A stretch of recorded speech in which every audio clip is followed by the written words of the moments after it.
para que el rendimiento del colector en función ¿Ya lo prendió? ¿Sí? Vale. Voy a dejar puesta la curva de rendimiento del colector, que representa cómo varía el rendimiento en función de la temperatura del colector menos la temperatura ambiente, para que siempre sepamos cómo funciona un colector. A medida que aumenta su temperatura, el rendimiento es más bajo. Entonces, la preocupación con un colector siempre debe de ser que esté lo más frío posible. En el caso de los sistemas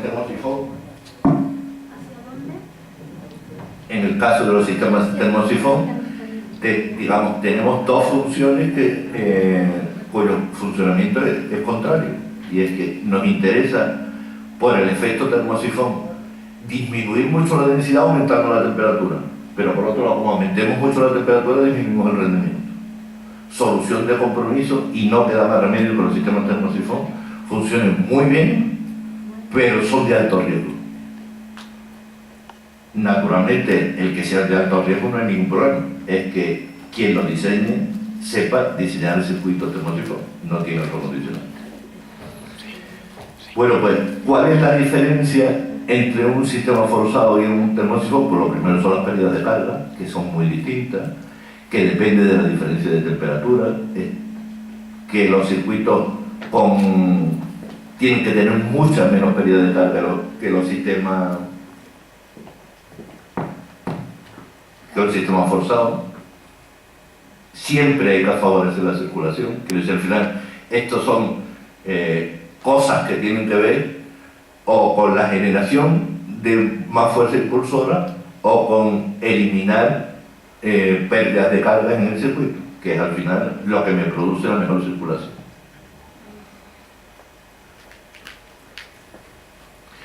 Comparamos los sistemas de circulación natural y forzado.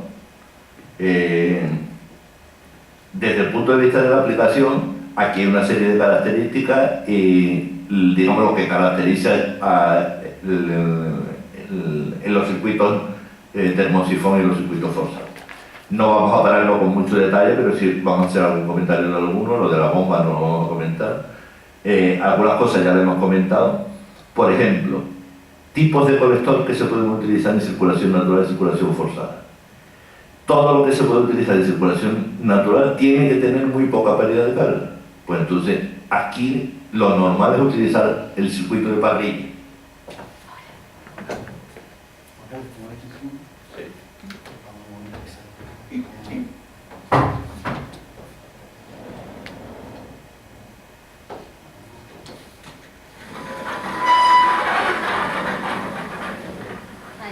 Ahí está, perfecto. Para que te vean. Ya veo yo. Esto es un absorbedor parrilla. Esto es un absorbedor parrilla. Esto sería el interior de un colector, donde tiene un tubo en la parte de abajo, otro tubo en la parte de arriba y tubo vertical. Entonces, este circuito tiene muy poca pérdida de carga. Por contra, el denominado de serpentín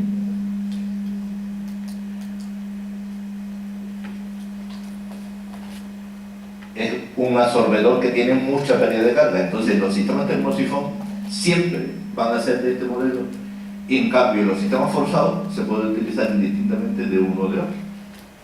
¿Vale? Pues eso ocurre con todos los componentes. Por ejemplo, en el sistema termosifón será muy normal utilizar el intercambiador de doble envolvente, que tiene muy poca pérdida de carga. Os imagináis en la doble envolvente, que es la que envuelve el depósito. Si alguno no sabéis lo que es, me lo preguntáis. Pero en principio, digamos, la doble envolvente es un intercambiador con poca pérdida de carga. Señor profesor, no se ve la pizarra. Ahora me dice dónde la pongo.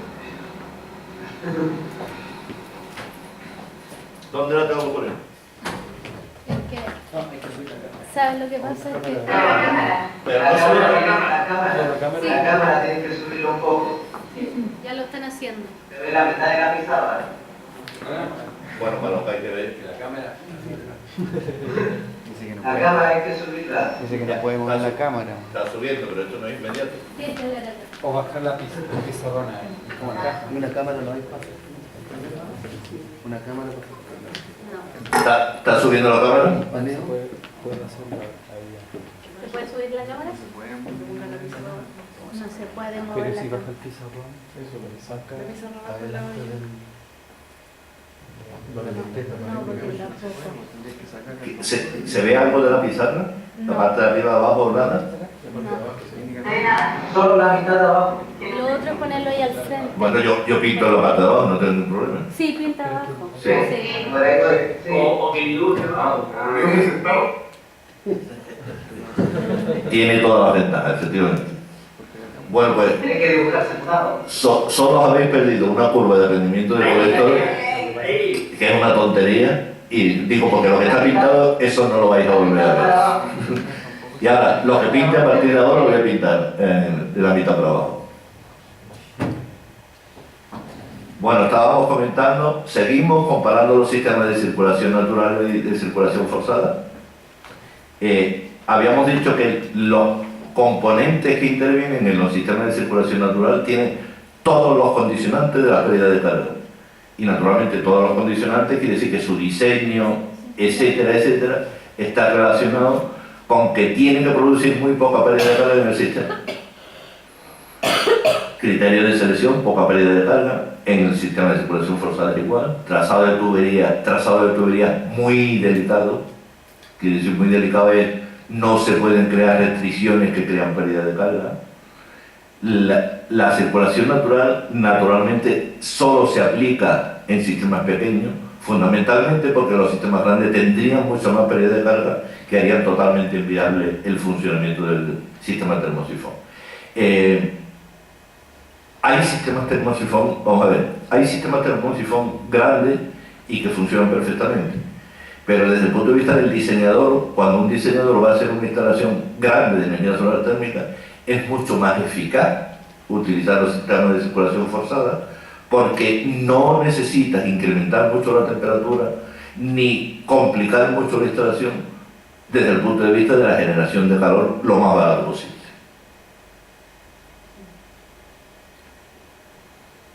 Precisa alimentación eléctrica, no, sí.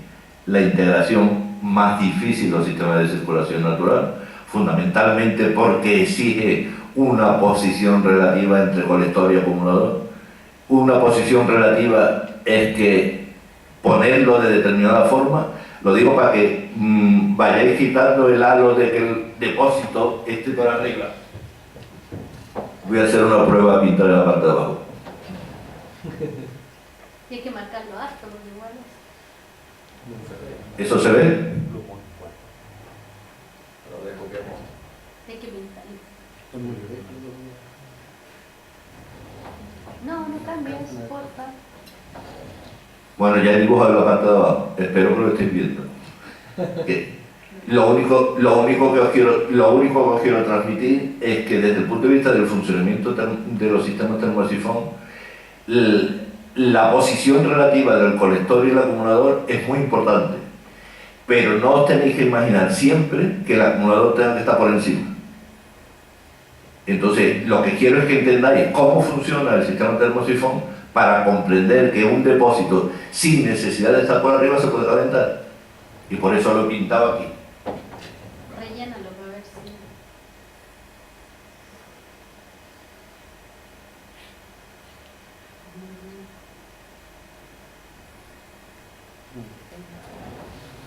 si... Este colector y este acumulador, yo le he puesto un intercambiador y entonces ahora, para saber si funciona, lo que hago es establezco en una determinada altura el equilibrio de temperatura o la integración de la temperatura en ambas plumas.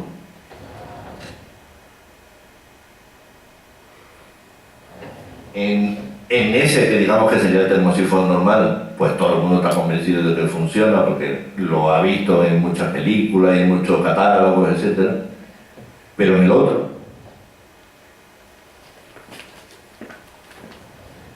¿alguien me puede decir por qué no va a funcionar este?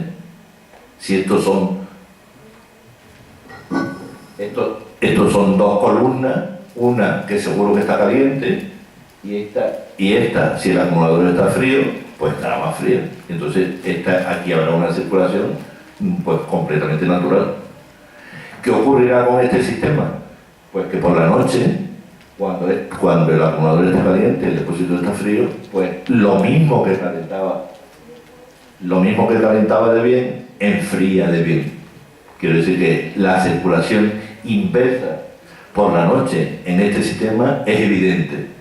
Y entonces lo único es que estamos generando un problema que habrá que solucionar.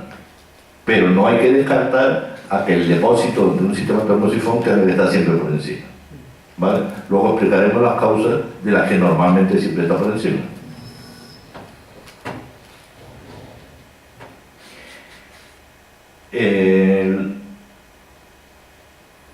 Las pérdidas térmicas en el acumulador normalmente en los sistemas termosifón están en el exterior y son mayores que los depósitos que se ponen en el interior. Y las pérdidas térmicas de los circuitos normalmente en lo peor en los sistemas de circulación natural son la distancia de consumo. Os voy a poner un ejemplo que creo que define cuál es la diferencia entre un sistema termosifón y un forzado.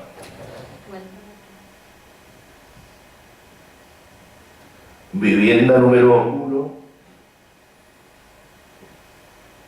Vivienda 1 con sistema termosifón.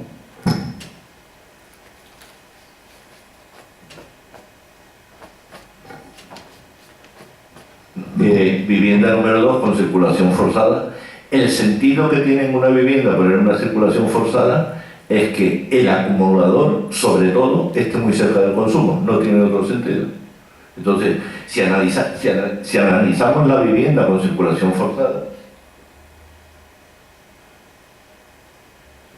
os voy a poner un ejemplo para amenazaros de las pérdidas térmicas de los circuitos de las instalaciones de energía solar. Imaginaros que esta instalación, la forzada, es una instalación de 2 metros cuadrados, tiene 10 metros de alto.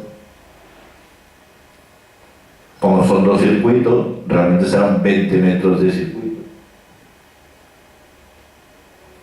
Y en función de cómo esté aislado, si está muy bien aislado, pues pueden perder 5 vatios por metro. Y si está muy mal aislado, las tuberías pueden perder pues 25 o 30.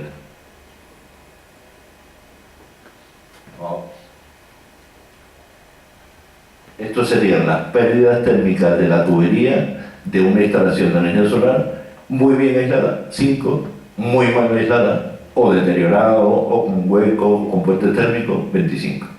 Pues nos quedamos en medio, ponemos 15. Entonces, si multiplicamos 20 por 15, pues resulta que este circuito de 10 metros puede ser 2 plantas y un poco de trazado horizontal, pues pierde 300 vatios.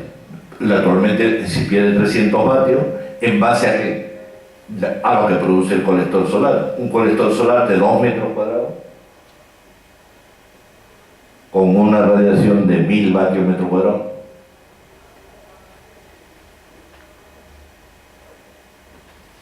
y con un rendimiento del 50%, que es un rendimiento normalito de transformaciones de la radiación solar en energía térmica,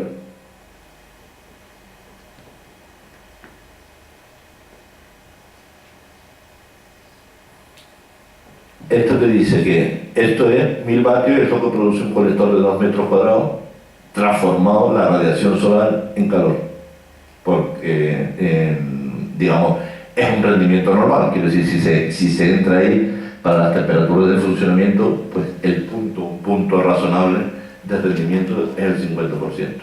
Bueno, pues lo que se ve aquí es que de los 1000 vatios que consigue el colector transformar en radiación solar, como la instalación de tubería hasta el depósito la haga así de malo como yo lo he hecho, pues resulta que pierde 300 vatios por el camino. 300 vatios por el camino quiere decir el 30% de lo que recuerda la instalación de energía solar.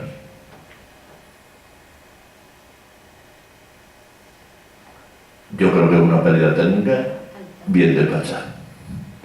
¿Qué ocurre con las instalaciones de energía solar? Que no siempre funcionan con 1000 vatios.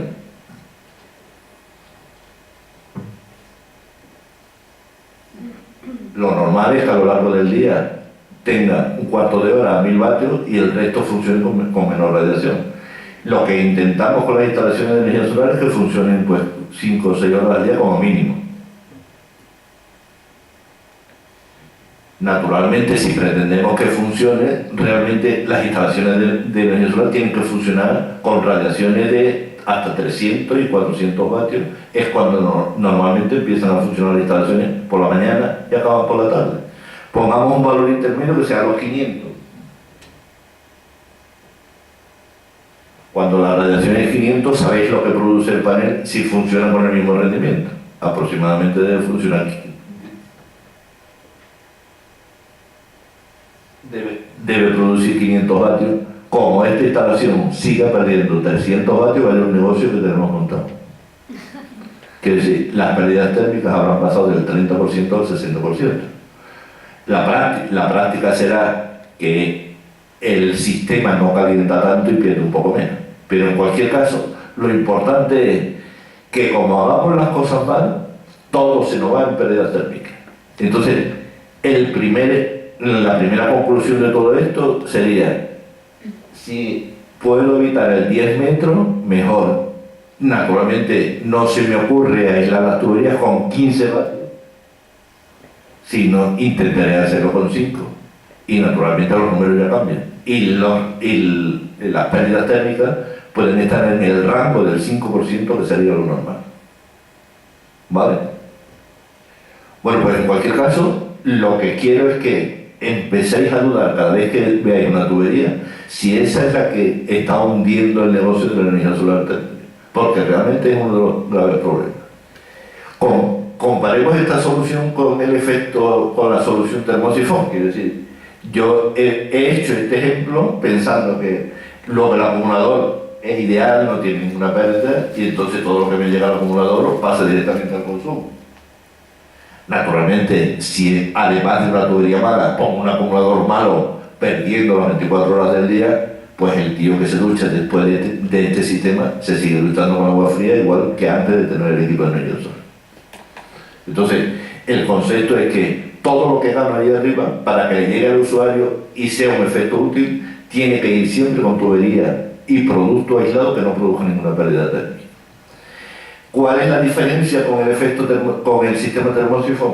Pues que el sistema termosifón no tiene una gran cantidad de tuberías entre colector y acumulador. Y entonces es mucho más fácil hacerlo bien. Porque esta distancia puede ser 10 centímetros, 20 centímetros. Quiero decir, ya hemos quitado esta medida. Con lo cual en un sistema termosifón es muy fácil que los 1000 vatios que genera el colector se queden dentro del acumulador. Pero tenemos un problema, y es que el usuario que va a utilizar la ducha sigue en el mismo puesto. Quiero decir, sigue aquí abajo esperando que le llegue el agua caliente.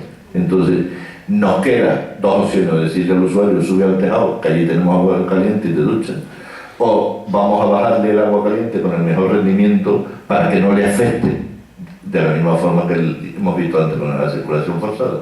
Pues la cuenta es exactamente la misma. Si yo pongo una tubería de 15 vatios, de 10 metros, lo que sea, pues pierdo exactamente lo mismo. La única ventaja que tengo ahora es que solo tengo un circuito de pérdida, que no tengo dos de circulación, porque realmente el agua fría sube para arriba y lo que baja para abajo es el agua caliente. Pero solo tengo un ramal, pero tengo un inconveniente. Y es que cuando yo me voy a duchar, abro el grifo y el agua caliente sale de allí arriba y al rato llega ahí abajo.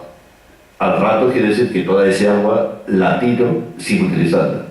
La tiro o la aprovecho de alguna forma, pero no la tengo a temperatura suficiente para utilizarla.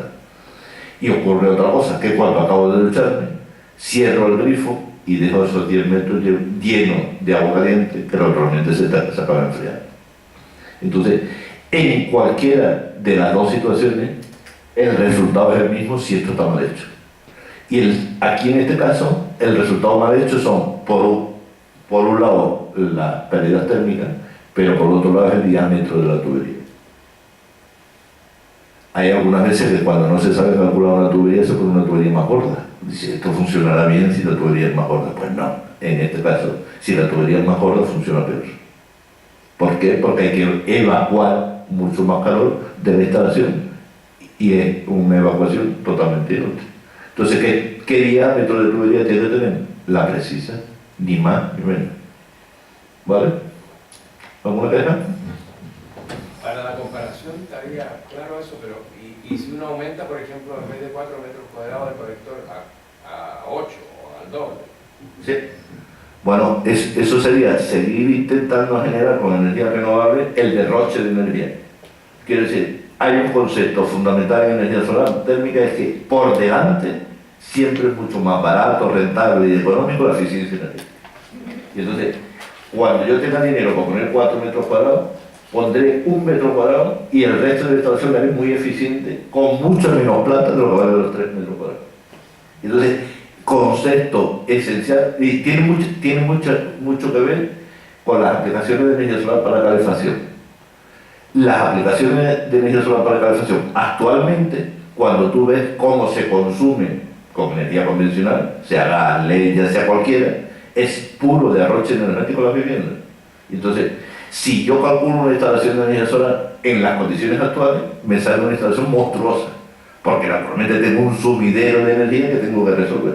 Entonces, es mucho más eficiente proyectar la mitad de instalación y con la plata de la siguiente mitad dedicarle aislamiento, cambio de vidrio, cerrar rendijas, etc.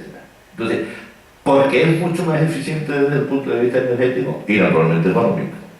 Entonces, ahora mismo estamos en fase de solo trabajamos el agua caliente como la primera medida que va a introducir una forma distinta de utilizar la energía solar en la energía térmica de las viviendas. Pero mientras no tengamos la buena costumbre de utilizar la energía solar para ducharnos, no tendrá ningún sentido la utilización para la calefacción. Lo digo porque en España ya se está empezando en que todas las viviendas con calefacción solar, con no sé cuánto. No, todas las viviendas aisladas, todas las viviendas con doble vidrio, todas las viviendas sin rendijas y con la ventilación adecuada. Y hasta que eso no lo resolvamos, no tiene ningún sentido pensar en calentar energía solar en absoluto. ¿Vale? Pues exactamente igual que con la instalación de energía solar.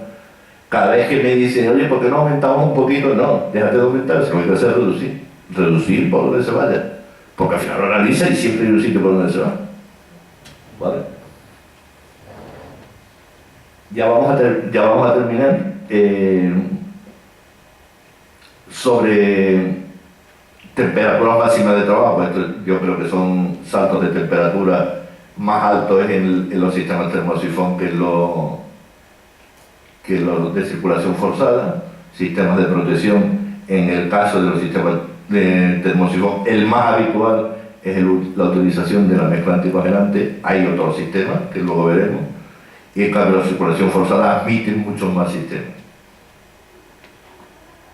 Los temas de costo, que es lo importante, quiero decir, independientemente de lo que afecte a la tecnología, la variable que analiza el 99% de la población son estos tres. Y más que los tres, el primero, el costo de la inversión. El primero es el más barato, porque es mucho más sencillo. Los sistemas de circulación forzada son más caros, quiere decir, puede poner el mismo colector, el mismo acumulador, pero como necesita una bomba, necesita un sistema de control, es más caro el coste total desde el punto de vista del usuario que un sistema termosifón. En cambio, el coste de mantención, desde el punto de vista en la circulación natural, no tiene nada que mantener, absolutamente nada que mantener el circuito, y en cambio este tiene un control que es algo que se puede estropear y una bomba que es algo que se termina gastando. Puede durar mucho tiempo, pero en cualquier caso son elementos electromecánicos que tienen una vida útil.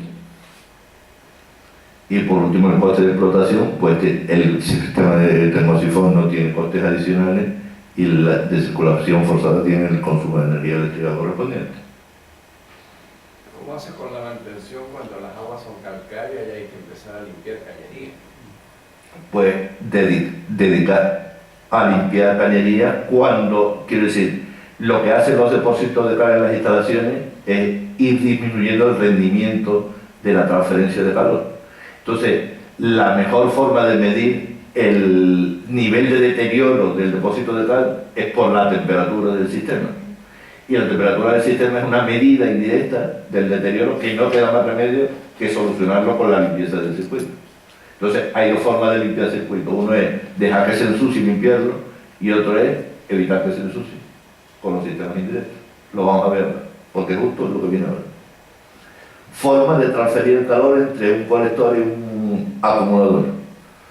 Directamente, quiere decir, el agua de consumo pasa por el colector y es la que se calienta en el colector, la que se acumula en el acumulador y naturalmente la que pasa al consumo.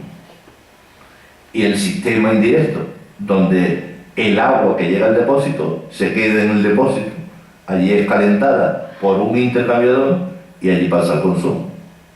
La gran diferencia entre este sistema y este es que en este el agua atraviesa el colector y en este es un fluido distinto que no es el agua el que atraviesa el colector. El agua no sale del colector y esto tanto en el sistema termosifón como en el sistema forzado. ¿Vale? Vamos a ver cada ventaja e inconveniente de cada uno de ellos.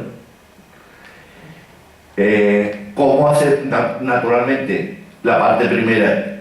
¿Cuál es el problema de los sistemas directos? Porque el problema de los sistemas directos es que estamos introduciendo el problema del agua de la red en el colector. Y la ventaja de los sistemas indirectos es que el problema del agua de la red lo estamos dejando en el acumulador. Hay un concepto muy importante que es muy fácil de entender. En grandes instalaciones siempre es obligatorio utilizar sistemas indirectos, porque si metemos agua en una gran instalación estamos difundiendo el problema de la cal, del depósito de cal, por todo el campo de colectores. Y naturalmente la mantención de un campo de colectores que hubiese que limpiar es mucho más complicado que haber concentrado todo el depósito de cal en un determinado sitio, que es el intercambiador, que es mucho más fácil de limpiar, de mantener, etc. Entonces, en grandes instalaciones no se nos ocurrirá casi nunca hacer sistemas directos. En cambio, en pequeñas instalaciones, pues ya estás hablando de que tienes un colector y un intercambiador, pues ya tienes esa duda y por contra pues tienes un sistema más barato. Quiere decir que todavía te puedes plantear algo. El problema sigue siendo el mismo, lo que pasa es que la relatividad de los tamaños pues también hay que tenerlo en cuenta.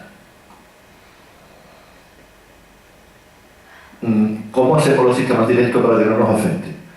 Lo primero es saber dónde lo estamos poniendo. Hay algunas aguas que es pura cal con un poquito de agua, puro depósito de cal con un poquito de agua. Eso, introducir ahí colectores en sistema directo es introducir un problema. Entonces, lo primero es saber dónde lo estamos metiendo. En las aguas muy duras, el meter en los sistemas directos es saber que tiene un ciclo de mantención de meses, porque la dureza, quiero decir, los depósitos de cal se generan de forma exponencial por la temperatura. Entonces, el primer día, en un sistema directo, los tubos que van en un colector hacia arriba, pues son del diámetro con el que se compraron, pero al día siguiente ya empiezan a tener depósitos de cal interior.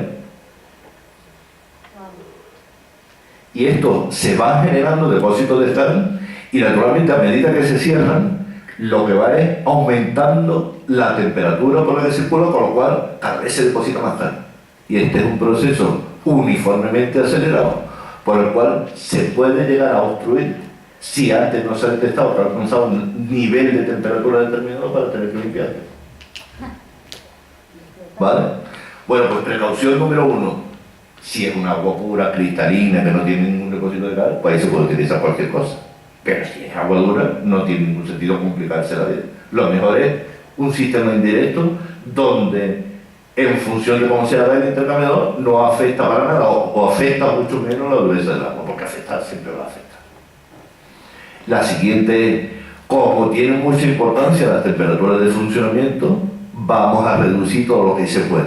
Y para reducir las temperaturas de funcionamiento es aumentar los caudales de circulación, aumentar los caudales, hacer los tubos más cortos, quiero decir, los tubos de los colectores, eso que hemos pintado antes del barrio, porque sean tubos más cortos, que tengan más circulación de agua y naturalmente menos temperatura. Vigilar desde el punto de vista del cómo